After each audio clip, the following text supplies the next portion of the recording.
This is Washington, D.C., the capital of the United States. Coming here as an African, I knew Washington, D.C. for only one thing: home to the President of the United States of America, considered as one of the most powerful cities in the world because decisions made here can shape economies, influence government, and impact billions of people across the globe, including myself. We're going to do things to Nigeria that Nigeria is not going to be happy about. DC is one of those places, if you want to be in the action of everything, you want to be in the center, in the hub, you move here. It's Washington, D.C. They're making some great money here. There's so many opportunities like contract, connections, networking. But when I got here, something didn't add up. The gentrification in this city over the past decade or two has been extraordinary. The cost of living is definitely high. I was looking for apartments here. It's like $2,000 for 1 bedroom, 1 bathroom around here. What are the prices of homes here on the side? We're looking at numbers close to 11.5 million. Wait, what? Yeah, no, these are $1 million homes. Let me show you one in particular.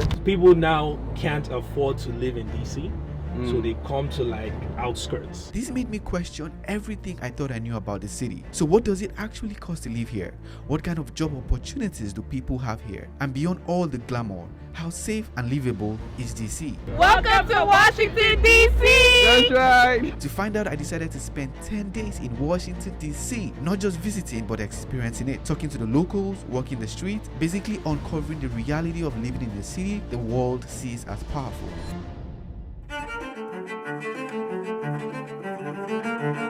Arriving in Washington, D.C., the first thing I noticed was how organized everything felt. The roads were clean, the buildings looked structured, and there was this certain calmness to the city. But at the same time, you could feel that quiet sense of importance. It is not chaotic like New York, neither is it flashy like California. But what stood out to me the most was I didn't see any skyscrapers typical of a modern city. I learned this is mainly because of the Heights and Building Act of 1910, which was designed to preserve the city's open layout, protect views of key landmarks like the White House and the US Capitol, and avoid overcrowding seen in major cities like New York. They're not tall buildings. Why is that? It's because snipers, protection of the president and everything. We can't have super tall skyscrapers and everything. So yeah, this is actually the tallest building and you cannot outdo this height. But one thing I wanted to find out about Washington, D.C. was the cost of living and why a lot of people I know decide not to live here permanently. You see, many people I know decide to live in LA in California, Houston in Texas, and Atlanta in Georgia. DC is one of those places where it's filled with opportunity. It's a big city with a small city feel. Oh, yeah? So I used to be around the New York area. It's just too big.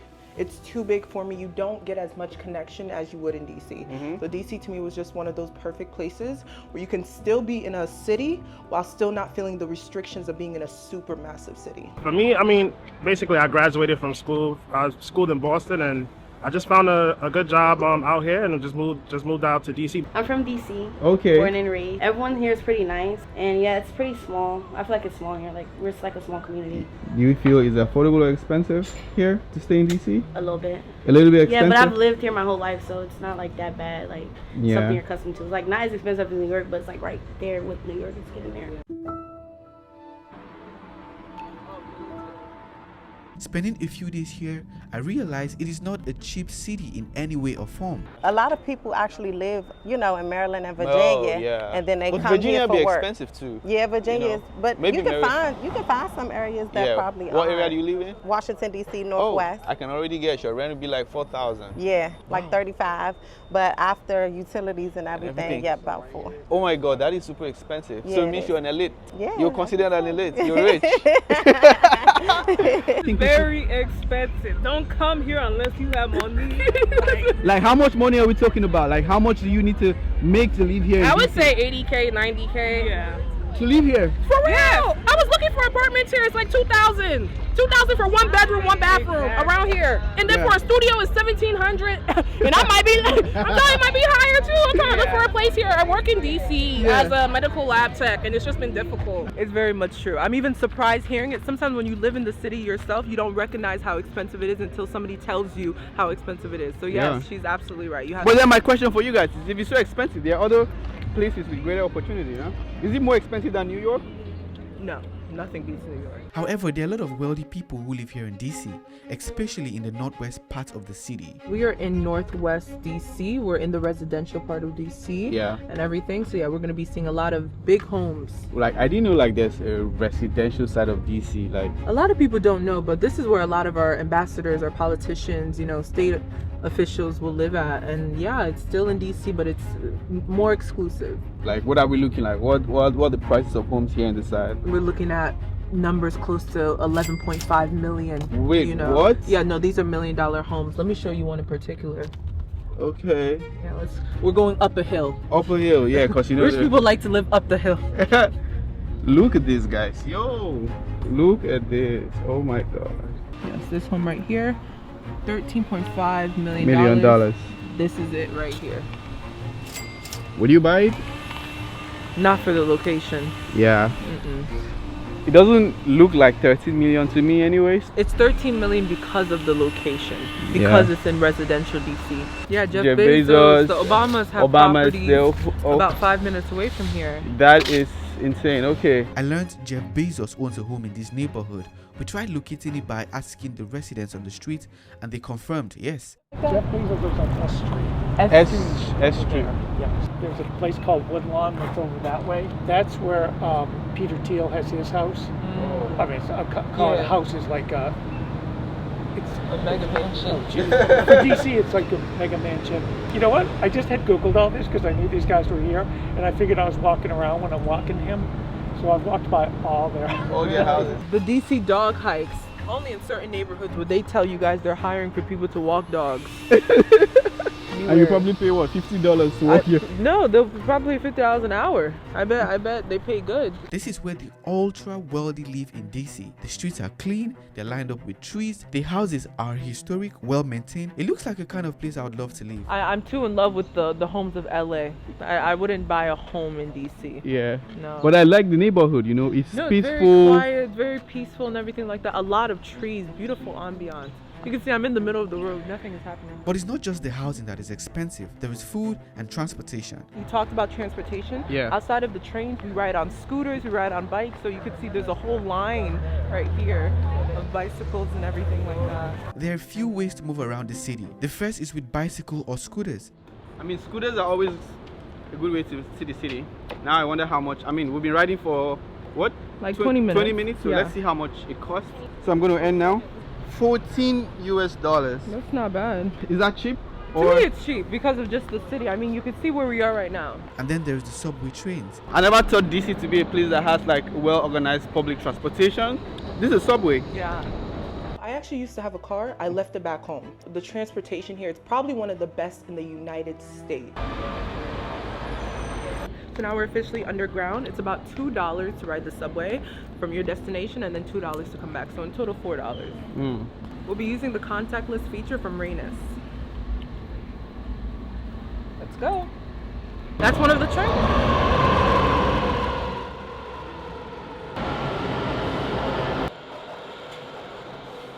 Move to the center of the car. So how often do you use the train?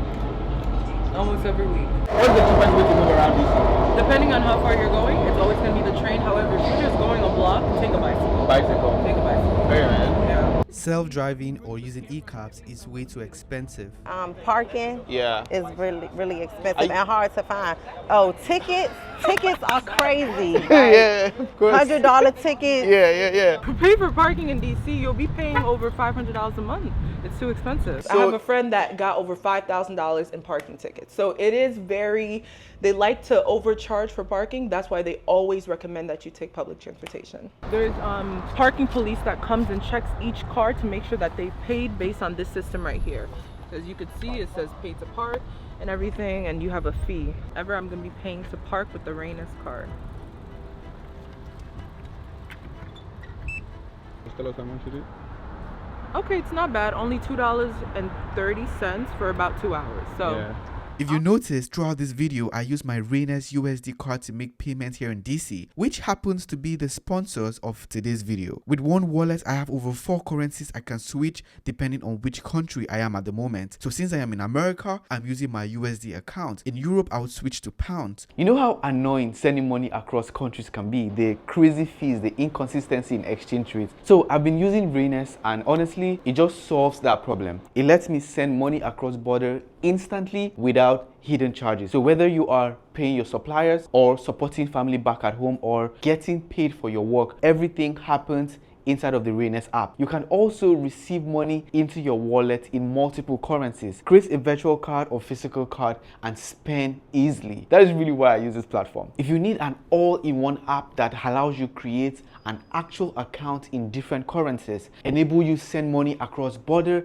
and also allow you spend conveniently, I'm going to leave a link in the description for you so you can try it out for yourself. All right, now let's get back into the video. It seems like owning a car here in DC is like, it's not a nice to have. So in your lifetime, how many parking tickets have you gotten? Like, because parking and driving here is just crazy.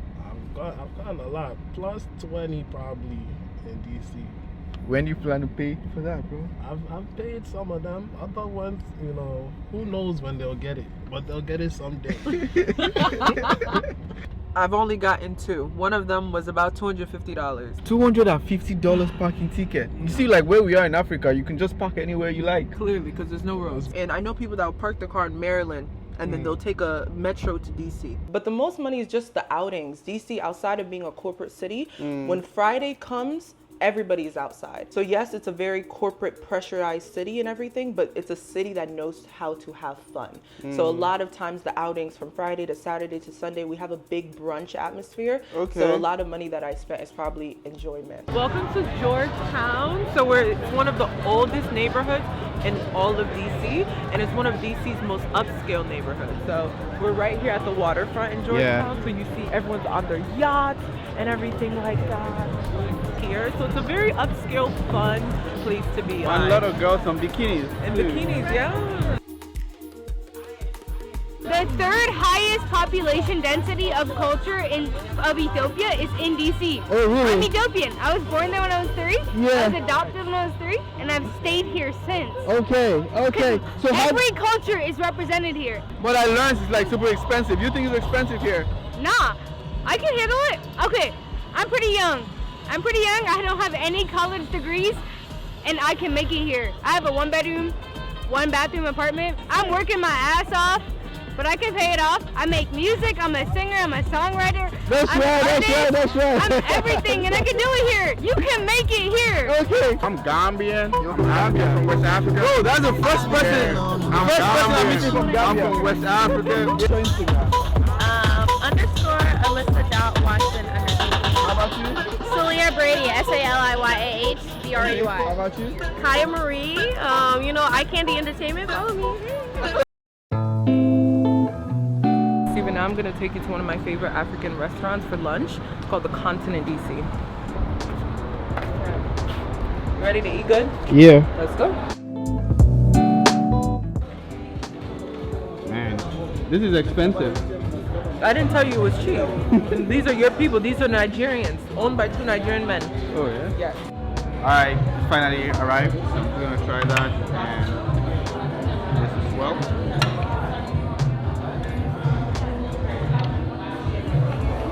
Yeah, I got a drink.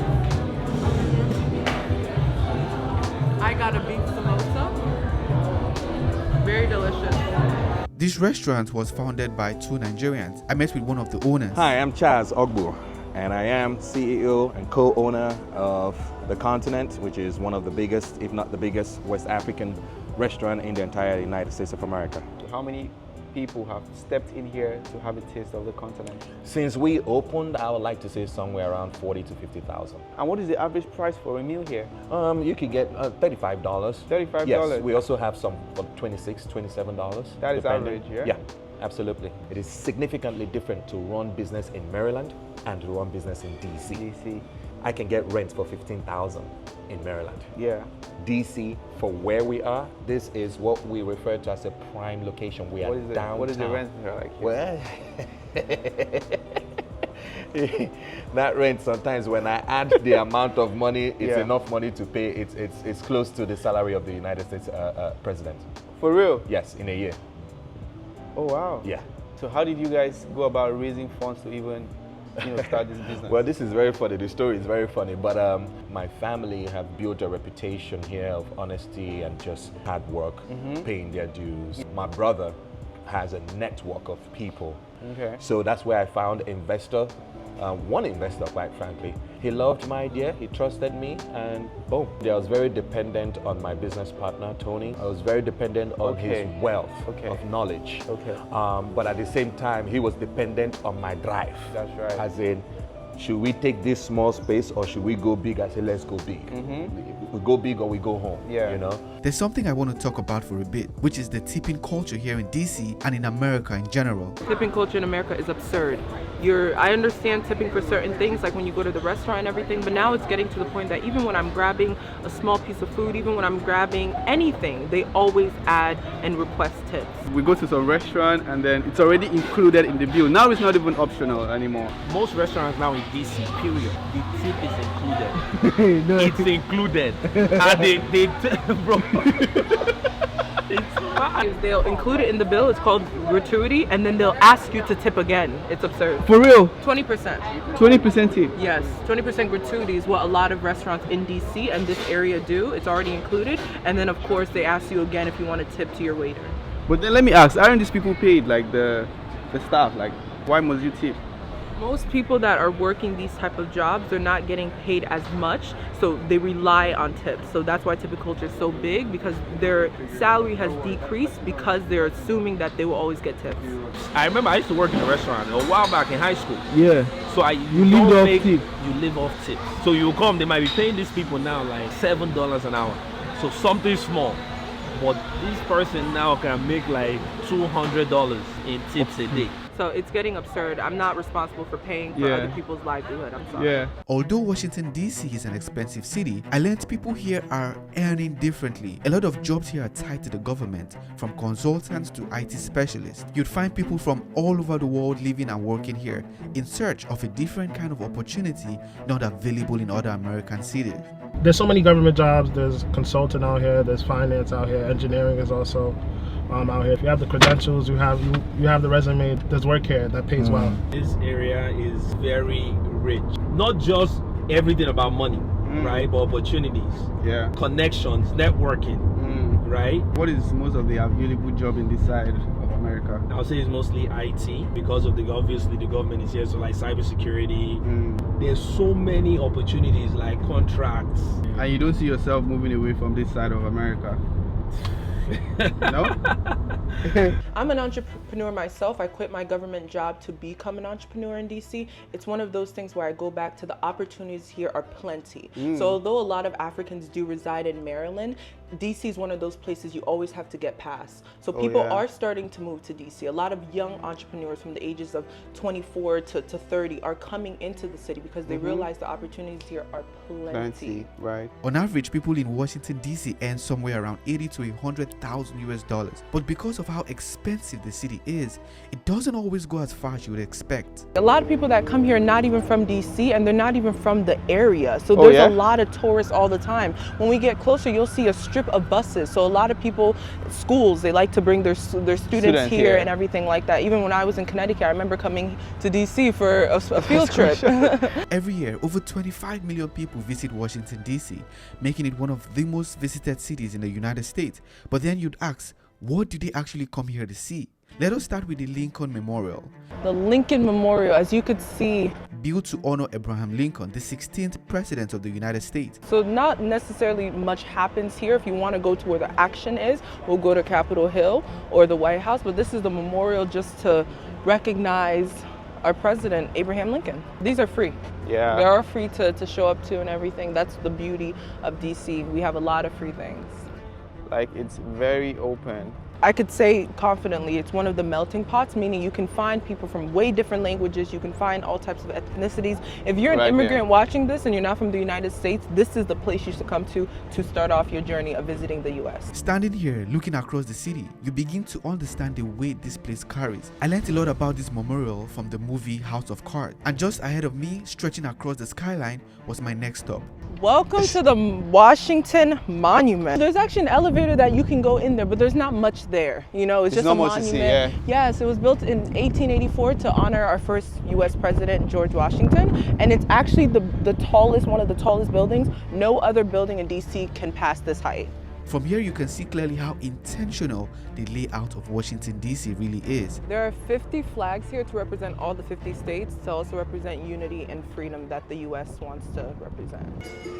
Okay, where are we? And not too far from here is one of the most protected buildings in the world. This is the White House, the official residence of the President of the United States. You know, our President Donald J. Trump is at.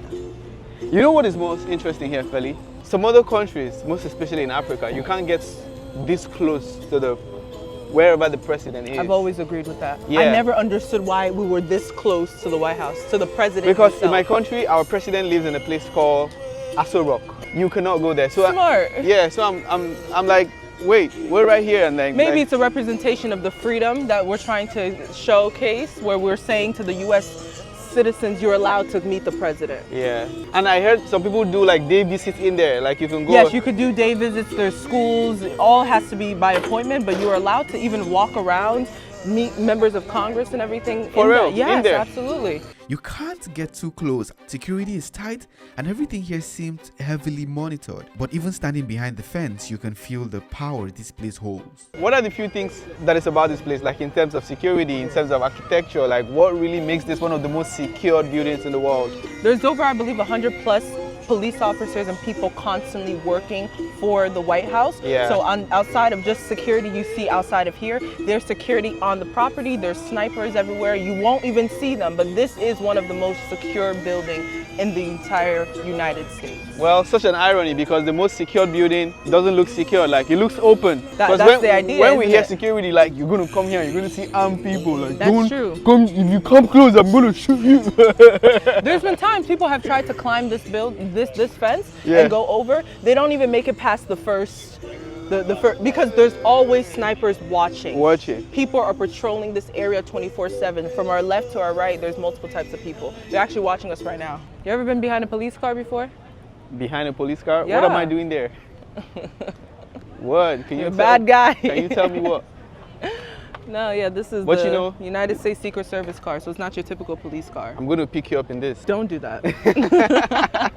If you're interested in that, the presidential car is something, the beast, is something completely out of this world. I mean, you guys have, you've seen all those videos about the beast, right? Yeah. Like, I've read a lot about the beast. Absolutely. It is bomb-proof, bulletproof, sniper-proof. Remember we were driving and, you know, we had to stop for like 20 minutes because the president's motorcade was coming. It was over 45 cars. 45. Including the ambulances and everything, because they have to carry the president's blood everywhere they go. The French president was just here and he even couldn't pass by the motorcade. They told him to wait. So you guys saw that video and then he had to call Trump. He called the CEO of America. He said, my friend, you have to wait. But what do you have to say? Like, do you give accolades to the security guy, or like he would have just, he's also a president as well, so. No, the security guy did exactly what he did. He's not the president of the United States, he's the president of France, so he has to oblige by the rules and regulations of the US government. Yeah, but he's still a president regardless. So he was told to wait, respectfully. Because some people get pushed. And right across the city, you'd find the Smithsonian Museum, covering everything from history to science to space exploration. And the best part is, it's a free museum. So one of the highlights of DC is that a lot of things are free. So I'm going to show you one of the free museums in here. Because things are so expensive in DC, people love free stuff. So that's why you see this place is packed with families and people, because it's free. You just walk in. I don't know how they got this in America. These things don't exist. Maybe they brought it from Africa. Who knows? I bet you they probably brought this elephant from Africa, from Kenya. Yeah. Going around DC, there is this strong presence of law enforcement almost everywhere. Around major landmarks and government buildings, you would see police officers, patrol cars, and sometimes even armed security. So, does that mean this is one of the safest cities in America? How safe is DC, man? Tell me about it. Please be honest about it. Is it safe here? Because we be seeing crazy things on the news, you know? Yeah, I would say you definitely have to be on alert and be careful. Here in DC? Be careful. DC has a good amount of crime. I can't say that it's like a super safe city, but I know more so it's been a lot of carjackings, mainly issues with cars. I've seen as like the majority of crimes that I know people have like experienced in the city. Yeah. Due to Trump, there's been like an increased police presence out here though recently. Like they've been trying to clean up the city. Yeah. In some way. But yeah, you saw those guards that were just walking by. It's like the military? Yes, they're from the National Guard. Sometimes there are military presence here as well, just to keep the area safe. There was a recent incident where Trump did deploy National Guards out. Why? He believes that there's an increase in crime, so he wanted to regulate the crime by employing and helping out the current police presence. So has that in any way reduced crime? I cannot say statistically, but I think their presence has deteriorated people from, committing certain So what crimes. are usually the petty crimes that you're going to find people, do here in DC? From carjacking. Carjacking, okay, oh really? To theft, to violent crimes as well, robbery, shootings and everything like that. Have you experienced anything up close like that before? I have friends that have experienced a lot of carjacking, from getting their car stolen to it breaking to actually has been a lot of shootings recently and everything, not in this particular area, but DC has been, experiencing some of that violence. In certain areas, especially close to the White House, everything feels controlled, monitored, and highly protected. But once you move away from those zones, the city starts to feel more like a normal urban environment. But what stood out to me wasn't just the wealth, it was the contrast. Just a short distance, you're going to find people sleeping on the streets. It is a stark contrast from what I saw in the wealthy part of the city. But there are also homeless people I see. Like I see some homeless people. Is that because things are like super expensive? Yeah, no, definitely for sure. DC is historically black, but you see poverty in the city as well, where like a bunch of people have been gentrification has been pushing a lot of black people out, outside of areas like this that we're in currently. So yeah, but DC's black, very black. Welcome to Union Station. Is this the place where you find homeless people? Yes, actually, a few months ago when I used to come here, there used to be tents, a bunch of tents of homeless people. When Trump went into office, he said he wanted to clean up DC. So one of his major parts is he wanted to remove a lot of homeless tents and everything around the area and around the city. So he did remove a bunch of them. I hope this short vlog show you what it's like living in DC. Thanks to Raenest for sponsoring this episode. Subscribe to the channel and I will see you in the next video.